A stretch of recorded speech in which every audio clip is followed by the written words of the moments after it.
1장.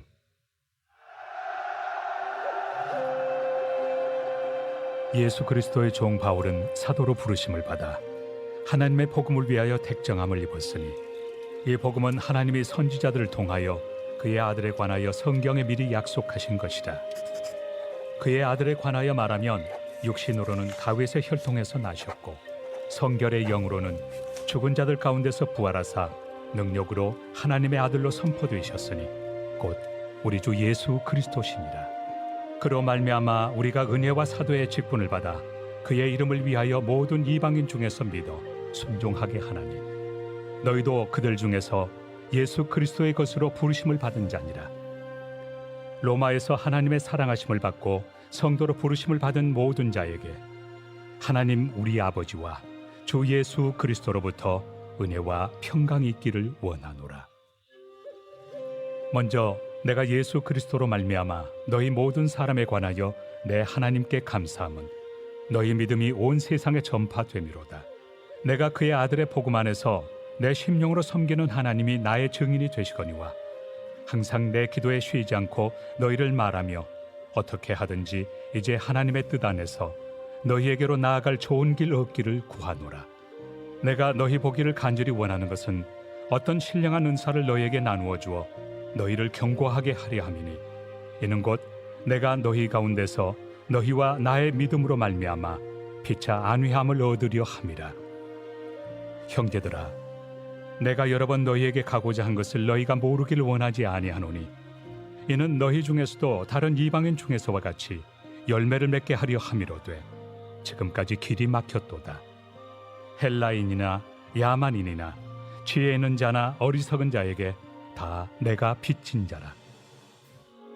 그러므로 나는 할 수 있는 대로 로마에 있는 너희에게도 복음 전하기를 원하노라.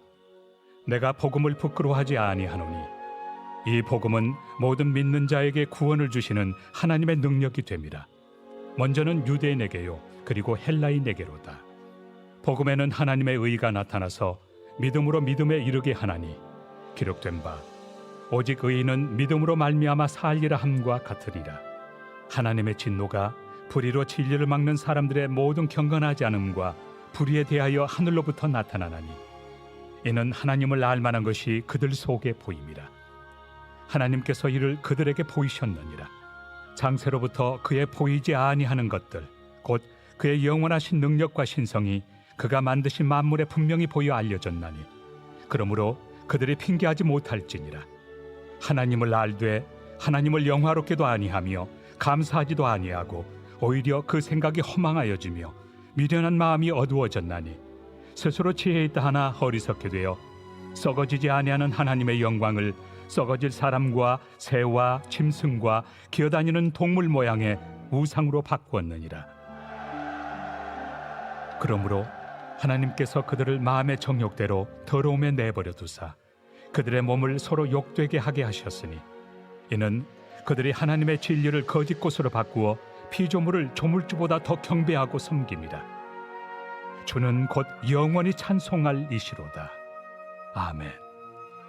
이 때문에 하나님께서 그들을 부끄러운 욕심에 내버려 두셨으니 곧 그들의 여자들도 순리대로 쓸 것을 바꾸어 영예로 쓰며 그와 같이 남자들도 순리대로 여자 쓰기를 버리고 서로 향하여 음욕이 부릴 듯하며 남자가 남자와 더불어 부끄러운 일을 행하여 그들의 그릇됨에 상당한 보응을 그들 자신이 받았느니라.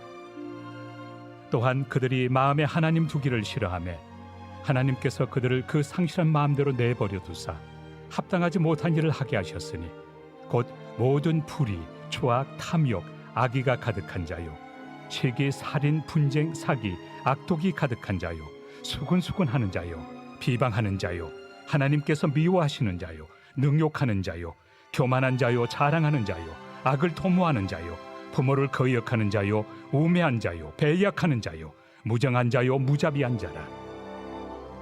그들이 이 같은 일을 행하는 자는 사형에 해당한다고 하나님께서 정하심을 알고도 자기들만 행할 뿐 아니라 또한 그런 일을 행하는 자들을 옳다 하느니라. 아멘. 오늘부터 우리가 로마서의 말씀을 살펴보려고 합니다. 사실 로마서는 우리가 많이 교리 서신으로 알려져 있습니다. 좀 딱딱한 책, 그래서 읽기가 꺼려지는 책 우리 알려져 있고, 실제로 많은 목사님들도 평생 한 번에 로마서 전체는 강해해야 한다 하면서도 선뜻 하지 못하는 이유 중에 하나는 그 오랜 시간 약간 딱딱할 수 있는 성경 말씀을 설교하다 보면 성도들이 불편할 수 있어서 로마서 말씀을 쉽게 설교하기가 어렵습니다. 그런 가운데 사실 로마서 말씀은 교리서임에도 불구하고 너무 딱딱한 말씀은 아니고 그 말씀에 은혜가 있고 능력이 있습니다. 우리가 잘 아는 어거스틴 같은 경우가 로마서 13장 말씀 한 절, 그 말씀 한 절에 그의 인생을 180도 돌이킬 수 있을 만큼 이 말씀이 갖고 있는 파급력은 여타 말씀과 별로 다르지 않습니다. 그냥 처음부터 좀 어려운 스타일, 이 교리 형식이라는 스타일로 나와서 그렇지, 그 내용을 살펴보게 되면 결국 우리의 믿음을 자극하고 우리를 하나님께 더욱더 향하게 만들고 결국 우리의 신앙을 탄탄하게 만들어주는 역할을 하는 것이죠. 그렇다면 여러분, 이 왜 바울은 이 로마서를 교리서로 쓰게 되었을까요? 다른 교회들은, 이 로마 교회가 아닌 다른 교회들은 사도 바울이 다 방문한 적이 있습니다. 한두 번 방문을 했거나 어떤 경우는 직접 교회를 세웠거나, 그러다 보니까 그곳에서 직접 방문해서 사람들을 가르쳤죠. 복음을 전하고 양육까지 했었습니다. 그런데 로마 교회는 한 번도 바울이 가본 적이 없고 바울이 세운 교회도 아닙니다. 따라서 바울에게 체계적으로 하나님의 말씀을 배우지 못했던 겁니다. 그러다 보니까 신앙의 기초가 그들에게 필요했고, 복음의 시작부터 그들이 하나님 앞에 어떤 삶을 살아야 할지에 대해서 차근차근 깊이 있는 신학적인 접근이 필요했던 것이죠. 그래서 로마서가 다른 책과 다르게 교리서로 쓰여진 이유가 바로 그렇습니다. 로마 지역에 세워진 교회지만 사도 바울이 세우지 않은 약간 자생적인 교회였기 때문에 그들의 신앙을 탄탄하게 다질 수 있게 하기 위해서 이런 교리서를 쓰게 되었던 것이죠. 그래서 많은 사람들이 그럼 언제 로마서를 쓰였느냐라고 할 때 3차 전도여행을 끝나고 이 무렵인 AD 57년에 이 책을 썼다고 하고, 장소는 고린도에서라고 이야기를 합니다. 오늘 본문의 말씀을 이제 우리가 함께 구체적으로 살펴보려고 하는데요, 우리가 다 살펴보기보다는 로마서의 서론 부분이 좀 중요하기 때문에 1절부터 7절까지의 말씀을 중심으로 살펴보려고 합니다. 왜 서론을 살펴보려고 하냐면요, 일반적인 여러분 바울 서신을 보시면 우리 신약 27권 중에 13권이 사도 바울이 썼거든요. 그래서 바울이, 저희는 신학대학원 이제 입학할 때 이렇게 외웠어요. 바울이 신약의 열쇠를 갖고 있다. 그게 뭐냐면 13권을 썼다. 그럼 이제 외우기 쉽잖아요, 그렇죠? 이제 13권을 쓰게 됐는데 이 서론이 다른 책을 보게 되면 보통 2절, 3절 그래요. 아주 간단하죠. 보통 나는 누구다, 그리고 나서 당신들에게 은혜와 평강이 있기를 원합니다. 이게 일반적으로 지금까지 사도 바울이 대부분의 서신에서 쓰는 형식이고, 길면 3절, 짧으면 2절 그렇게 되어 있어요. 그런데 오늘 본문을 보십시오. 서론이 몇 절입니까? 7절까지예요. 많이 길어요. 그리고 7절까지인데 특별히 보게 되면 다른 서신처럼 보려면 1절과 7절 이렇게 되면 되거든요. 예컨대 이런 거죠. 예수 그리스도의 종 바울은 사도로 부르심을 받아 하나님의 복음을 위하여 택정을 입었으니 로마에서 하나님의 사랑하심을 받고 성도로 부르심을 받은 모든 자들에게 하나님 우리 아버지와 주 예수 그리스도로부터 은혜와 평강이 있기를 원하노라. 다른 서신은 보통 이런 식으로 쓰여 있어요. 또 오늘 본문은 2절부터 6절까지가 다른 성경엔 없는 내용이 포함되어 있는 것이죠. 그래서 우리가 이제 살펴보려고 하는데, 이 내용을 잠깐 보게 되면 2절에 이렇게 이야기해요. 이 복음은 이라는 말로 시작하고 있어요. 이게 무슨 말일까요, 여러분? 사도 바울이 지금 뭐를 강조하고 싶은 거예요? 복음이라는 것을 강조하고 싶었다는 거죠. 그래서 다른 성경에 없는 이 복음에 대한 내용을 2절부터 6절까지 안에 자기가 삽입해 놓고 있는 겁니다. 그런데 신기한 것은요, 2절 보면 이 복음을 되는데 1절은 뭐로 됐습니까?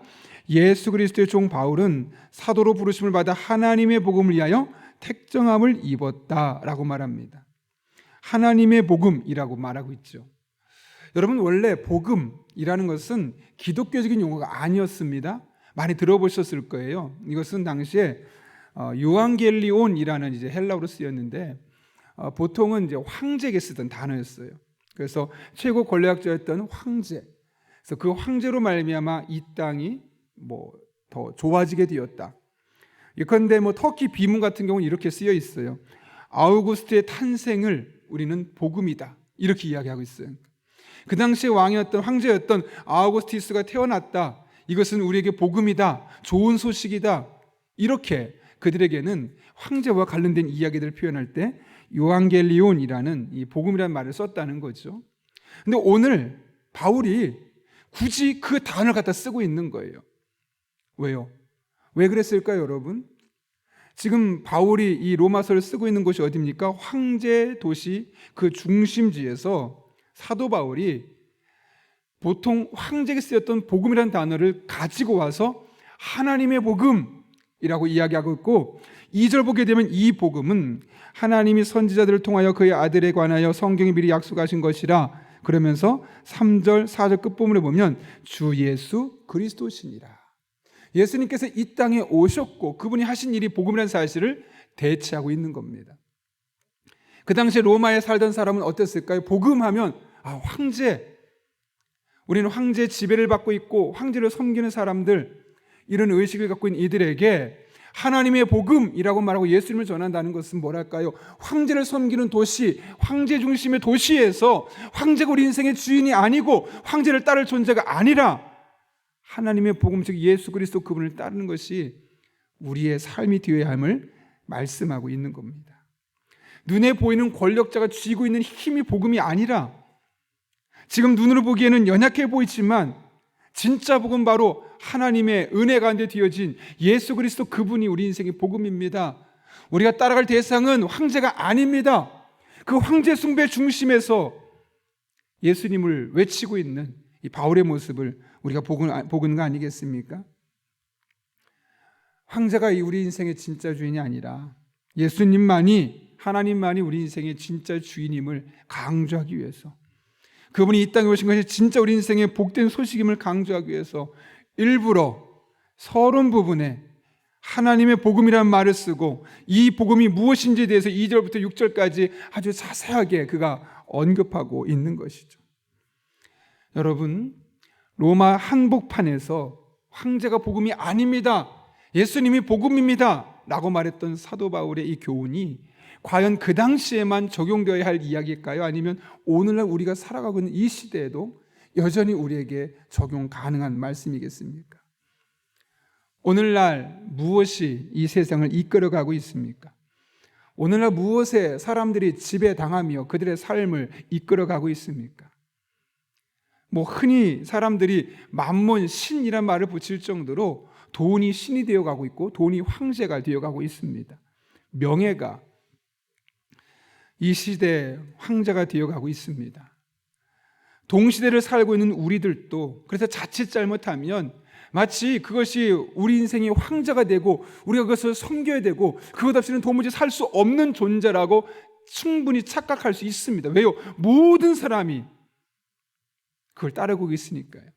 모든 사람이 그것이 마치 자신의 인생의 진리인 양, 그것만을 따라갈 것인 양 열심히 눈에 불을 켜고 살아가고 있으니까요. 그래서 우리도 자칫 잘못하면 이 복음이 진짜 무엇인지 잠깐 잊어버리면 우리도 모르는 사이에 그것을 따라가며 그것이 진짜인 줄 착각할 수 있다는 것이죠. 이런 시대 속에서 우리가 붙들어야 할 것, 그리고 돈이, 명예가, 기타 등등 성공이 황제가 되어가고 있는, 신이 되어가고 있는 이 세상 그 중심에서 우리가 외쳐야 될 메시지는 무엇이겠습니까? 하나님이 우리 인생의 주인이시라는 것. 여러분, 그 사실을 인정하십니까? 그 사실을 정말 믿으십니까? 예수 그리스도, 우리 믿는 하나님이 우리 인생의 주인이시고 그분만 따라가는 것이 우리들의 삶의 가장 중요한 인생의 목적이 되어야 함을 정말 믿고 인정하십니까? 정말 그렇다면 우리는 늘 하나님의 생각으로 덧입고 세상의 옷을 지금까지는 한 겹, 두 겹 입었다면 한 겹 한 겹씩 벗어야 합니다. 그리고 예수님의 생각으로 덧입고 예수님이 우리 인생의 복음이심을 덧입고 그분을 붙들고 우리들의 삶에 살아가야 합니다. 그래야지만 이 세상을 살면서도 상처받지 않고 그래야지만 이 세상을 살면서도 흔들리지 않을 수 있습니다. 제가 어제 동반성장위원회 노회에서 2024년부터 이제 3개년 계획 정책 수립 때문에 그 모임을 대전제일교회를 다녀왔는데요. 갔다가 깜짝 놀랐어요. 왜냐하면 제가 신학대학원을 다닐 때 저랑 동기 형님이었고 그 당시엔 장로님이셨었거든요. 졸업하고 나서 거의 이제 못 뵀다가 20년이 넘어서 그곳에서 보았는데 20년이 넘었음에도 불구하고 여전히 그분도 알겠고 그분도 저한테 아주 편하게 이제 이름 부르면서 교제를 했었습니다. 근데 그분이 어떤 분이었냐면 그 당시에 제가 신학대학원을 제가 들어갔는데 그분이 장신대를 구술을 한 거예요. 9번을 떨어진 거예요. 신대원을. 근데 그분이 어떤 분이었냐면 학생들에게 성경을 가르치셨거든요. 그러니까 그 신대원을 준비한 학생들에게 성경 공부를 따로 이제 조금씩 돈을 받고 가르치던 그런 강사셨는데 그분이 사실 그때만 해도 나이가 많았고 이제 4년인가밖에 안 남았다는 그 은퇴를요. 그분과 이런저런 이야기를 나누면서 그분의 그 당시에 어떻게 신학을 다시 하게 되었는지 또 그런 이야기를 들으면서 많은 은혜를 받았습니다. 그 당시에만 해도 장로였고 지식적으로도 뛰어났었고 또 경제적으로도 사업을 하면서 꽤 여유 있었던 분인데 그분이 예수님을 만나고 나서 내가 지금까지 붙들고 왔던 학벌, 내가 지금까지 의지했던 돈, 내가 지금까지 많은 사람에게 칭찬받았던 장로란 직분이 아무것도 아니구나. 정말 내 인생에 오롯이 바라봐야 하고 따라야 할 분은 주님밖에 없구나라는 사실을 깨닫게 되는 거예요. 그리고 나서 그 늦은 나이에 다시 신학을 하게 되었던 것이죠. 오해하지 마십시오. 예수님을 내 인생의 주인으로 삼고 그분 인생이 내 인생의 복음이다라고 말하고 선포하면 모두 신학을 해야 된다는 이야기가 아닙니다.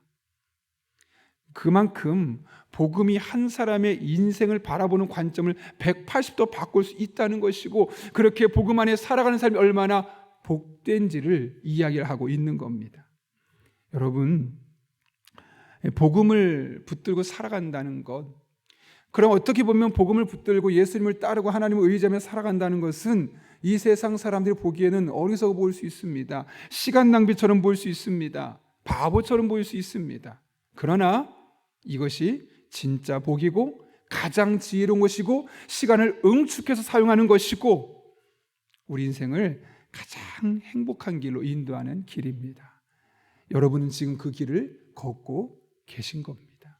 그러니 여러분, 세상에서 바라보는 여러 사람들이 말하는 그런 기준으로 여러분의 삶을 평가하지 마십시오. 판단하지 마십시오. 여러분은 이 세상 사람들은 자신들이 붙들고 있는 여러 가지를 황제처럼 섬기고 살아가고 있지만 우린 예수 그리스도 그분 한 분만 섬기면 그분만 의지하면 비록 세상에 주는 거 다 누리지 못해도 하나님 안에서 진짜 복음의 길, 진짜 기쁜 소식을 누리며 살아가고 있는 겁니다. 그런 확신을 가지십시오. 그런 자신감을 가지십시오. 그런 영적인 은혜와 기쁨을 가지고 여러분이 주어진 일상의 삶을 살아가십시오. 그럴 때 흔들리지 않을 수 있고요. 그럴 때 진짜 예수 믿는 사람이 얼마나 복된 것인지를 우리가 누군가에게 거리낌 없이 자신감 있게 전할 수 있습니다. 저는 여러분이 믿고 있는 그 예수 그리스도 하나님, 이분을 붙들고 살아가는 삶이 가장 복된 삶이고 언제 어디에서나 누구에게나 그분이 우리 인생의 왕이 되시고 황제가 되어주심을 여러분의 삶의 고백으로 경험하고 간증할 수 있기를 예수님의 이름으로 축원합니다. 함께 기도하겠습니다. 거룩하신 아버지 하나님, 오늘 우리를 주님 전에 불러주시고 로마서 말씀을 통하여 이 세상은 여러 가지를 자신의 왕으로 삼고 그것을 붙들고 그것만 바라보며 달려가는 세태이지만 우리는 그런 것 조금 덜 가져도 예수 그리스도 그분이 우리 인생의 진짜 복음이요 우리가 끝까지 붙들어야 할 분임을 다시 한번 깨닫게 하신 것 진심으로 감사를 드립니다.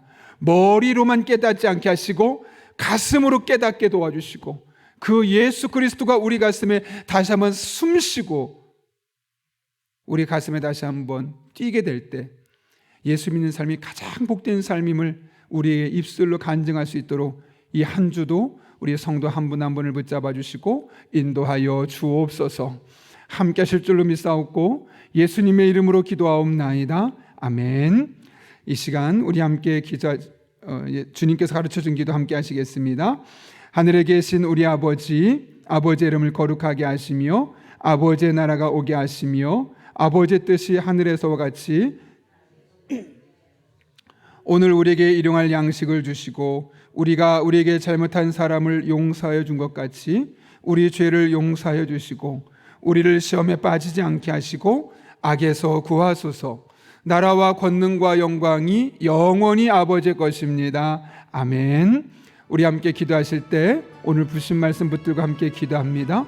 우리 한 사람 한 사람의 삶이 이 세상에서 말하는 것을 황제처럼 붙드는 삶이 아니라 예수 그리스도 그분을 붙들고 그분 안에서만 누릴 수 있는 영적인 만족감을 경험할 수 있는 그런 남은 한평생, 그것이 우리들의 삶이 될 수 있게 해달라고 기도합니다. 함께 기도하실 때 성령으로 오늘도 충만하게 도와주셔서 마땅히 기도할 바를 알게 하시고 이를 통해 모든 것을 합력하여 선을 이루시는 하나님을 경험할 수 있게 해달라고, 우리 가정의 경제적인 불안 가운데 교우들의 직장과 사업장을 지켜주셔서 어려움 겪지 않게 하시고 우리의 가정을 책임져 달라고 기도합니다. 복음 들고 담대히 나가는 우리 성도 한 분 한 분의 삶에 힘과 능력을 더하시고 특별히 소그룹 리더로 헌신하는 우리 오이코스 리더들에게 능력을 주시고 그들의 삶에 복을 더해달라고, 우리 사회를 기도합니다. 사회 약자들을 보호해 주시고 경제적인 불균형이 해소되며 양극화 현상이 풀려지고 그 문제들 개선될 수 있게 해달라고, 또 여러분이 가진 기도 제목과 여러분의 기도가 필요한 분들을 위해서 또 전 세계적인 전쟁과 핍박과 가난과 차별들이 복음 안에서 새로워질 수 있게 달라고, 여러분 앞에 주신 그 기도 제목 붙들고 이 시간 간절한 마음으로 주님 앞에 함께 기도하겠습니다. 거룩하신 아버지 하나님, 오늘도 우리를 주님 전에 불러주셔서 함께 하나님을 예배하게 하시고 함께 하나님을 찬송하게 하시고 하나님의 영광 위에 나아갈 수 있도록 인도하시는 진심으로 감사를 드립니다. 하나님만을 바라보며 의지하며 나아가오니 우리 성도 한 분 한 분의 삶에 하나님의 은혜를 부어주시고 능력을 부어주시고 지혜를 부어주옵소서. 순간순간 하나님만을 바라보는 자들 되게 도와주시고 특별히 이 새벽에 나와 하나님 앞에 새벽을 깨워 기도하기를 원합니다. 오늘도 성령으로 충만하게 인도해 주셔서 하나님, 우리가 기도할 문이 열려지게 도와주시옵소서. 앉았다 돌아가는 자들 되지 않게 하시고 입술을 열어 기도하게 하여 주옵소서. 마땅히 기도할 바가 생각나게 하여 주옵소서. 개인을 위하여서, 또 배우자를 위하여서, 부모님과 자녀를 위하여서, 또 우리 주변에 있는 사람들과 우리 교회와 우리 주변의 오이코스 멤버들을 위해서 하나님 무엇을 어떻게 언제까지 기도해야 될지 생각나게 하시고 그렇게 기도한 대로 응답하여 주셔서 우리들의 삶을 인도하시는 하나님의 놀라운 은총이 우리들의 입술을 통해 늘 고백되고 소개되고 간증되게 하여 주옵소서. 하나님 아버지, 우리 성도들에게 복을 더하시고 하나님 아버지, 우리 성도들의 삶 가운데 가장 복된 길을 인도하시고 하나님의 은혜 가운데 모든 일이 든든히 세워질 수 있도록 주님 역사하여 주옵소서. 아버지만 바라보며 의지하며 온전히 나아가길 원하오니 살아계신 아버지 하나님, 우리 성도들에게 복을 더하시고 우리 성도들 성령 충만하게 하시고 하나님께 간구하며 나갈 때 복음이신 예수 그리스도로 말미암아 우리의 삶이 얼마나 복된 것인지를 다시 한번 깨달을 수 있게 하여 주옵소서. 이 세상은 돈이, 명예가, 성공이 황자가 되어서 그것을 붙들어야 한다고, 그것을 의지해야 된다고 말하고 있지만 그런 시대의 한 복판에서 우리가 예수 그리스도를 따르는 삶이 가장 은혜스러운 삶이요 복된 삶이요 우리를 하나님께로 인도하는 삶임을 늘 경험하게 하여 주시고 늘 간증하게 하여 주시고 그것이 우리들의 일상의 삶이 되어질 수 있도록 주님께서 친히 함께하여 주옵소서. 아버지만 바라보며 아버지만 의지하며 아버지 하나님 영광이 나아가길 원합니다. 거룩하신 아버지 하나님께서 우리들의 삶을 붙잡아 주시고 하나님의 영광에 나아가게 도와주시고 주님 기뻐하는 모습으로 나아갈 수 있도록 주님 역사하여 주옵소서. 모든 것이 하나님의 은혜요 모든 것이 하나님 기뻐하는 삶이 될 수 있도록 주님 역사하여 주옵소서. 아버지만 바라보며 아버지만 의지하며 아버지 하나님 영광이 우리가 나아가길 원합니다. 우리 성도 한 분 한 분의 삶을 붙잡아 주시고 하나님 영광에 나아갈 수 있도록 아버지 하나님 기뻐하는 삶이 될 수 있도록 주님 인도하여 주옵소서. 하나님과 함께 동행하는 삶, 하나님의 영광을 위하여 삶, 아버지 하나님 기뻐하는 삶, 그것이 우리들의 삶이 되게 하여 주옵소서. 아버지, 이 새벽에 우리들의 성령으로 충만하게 도와주시고 마땅히 기도할 바를 알게 하시고 그렇게 하나님 아버지의 마음을 가지고 우리에게 주어진 일상의 삶에서 기도하며 나갈 때 우리 삶을 가장 복되게 인도하시는 하나님의 놀라운 은총을 경험하게 하여 주옵소서. 아버지 하나님, 우리를 붙잡아 주시옵소서. 아버지 하나님, 우리들에게 복을 더하여 주옵소서. 하나님의 은혜 안에 머물게 도와주시고 하나님 아버지 기뻐하는 삶을 살 수 있도록 주님 역사하여 주옵소서. 아버지 하나님과 함께 동행하게 도와주시옵소서. 주님 뜻대로 살아가게 하여 주옵소서. 아버지, 우리를 붙잡아 주옵소서. 아버지, 우리들의 삶 가운데 신의 능력으로 역사하여 주옵소서.